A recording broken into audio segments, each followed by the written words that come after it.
hears my voice and opens the door, I will come in and eat with that person and they with me. To the one who is victorious, I will give the right to sit with me on my throne, just as I was victorious and sat down with my Father on his throne. Whoever has ears, let them hear what the Spirit says to the churches.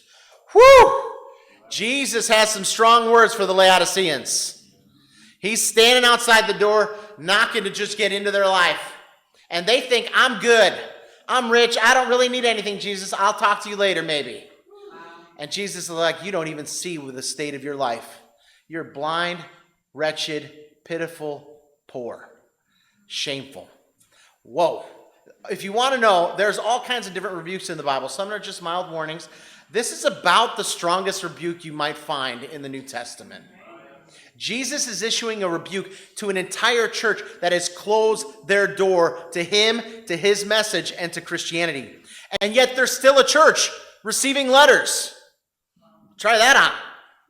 They're still in the network of churches that constitute Asia Minor.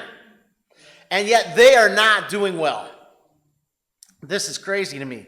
And, I was thinking about how often this gets interpreted as, well, you should be hot or cold, or hot, not cold. But if you read it carefully, Jesus is like, no, be hot or be cold, because cold water is refreshing and hot water is nice, especially if you're taking a shower, right? But lukewarm is the one he wants to spit out of the mouth. So it's not like don't be cold. No, it's be cold or be hot, but don't be lukewarm. And yet we think of lukewarmness as like the problem. We have testimony there if you're paying attention. And this is the passage that is used before people say that prayer. And it's just not what this passage is about at all. This is about Christians who had already been saved, who had literally started to close the door of their heart to Jesus. The reality of their spiritual state is this rebuke list that Jesus gives. But I love how in verse 19 he says, to those I love, I rebuke and discipline.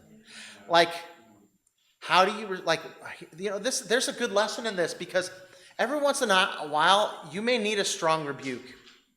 I hope I don't need too many of those. I have received those. And I'm thankful that sometimes I've received rebukes from people that I'm like, okay, I'm not sure if that was coming from a great place. But I have received rebukes from people who I know love me. And it was helpful at the time because it scared me.